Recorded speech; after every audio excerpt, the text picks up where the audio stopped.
We'll talk a little bit about the defensive line. Za'Darius Smith returning to Cleveland, 2-year deal worth $23.5 million. That's according to Mary Kay Cabot. Maurice Hurst also re-signing with the Browns on a 1-year deal worth up to $3.2 million. We also told you Shelby Harris re-signing with the Browns, 2-year deal, $9 million. That from Aaron Wilson. That one happened today. So the Browns get 3 of their defensive linemen back, and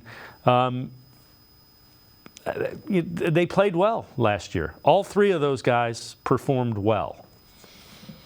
Yeah, my off-season defensive line wish list is already done. Those were the moves I wanted. I didn't know if Za'Darius was going to be possible. I honestly didn't. But to get him back, and not just for 1 year, get him back for 2 years is huge. You know, now you got to hope that by the time Za'Darius has cycled through that you already have another guy in place. You can kind of just keep it going instead of renting a guy every year. But that's huge.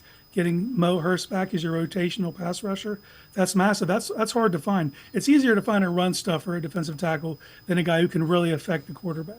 You know, so now you have all those parts in place, and then they get another year with Jim Schwartz, the continuity, him understanding when to unleash him, when to pull him back, how to rotate. I think that only increases in year 2.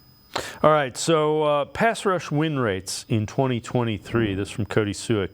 Za'Darius Smith, 18.1, 11th among edge rushers. Maurice Hurst, 14.1, 13th among interior defenders. So I guess the question is, you know, most of the pieces are coming back.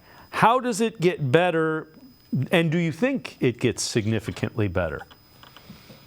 Well, that's just it. Like, I do expect it to get better, just based on the continuity, the usage, just the understanding of roles. You know, we already know what Miles is and what Miles does. But I think you saw Alex Wright come along last year. I think you'll start to see him be able to spell Za'Darius and Miles for longer periods of time, keeping those guys fresher for the end of games. Obo was a breath of fresh air as that rotational pass rusher. It's a perfect storm. I do see them making another move at defensive tackle, be it in the draft or maybe another free agent to come. But for the most part, like, you don't need anything. Anything on top of what you get right now is great.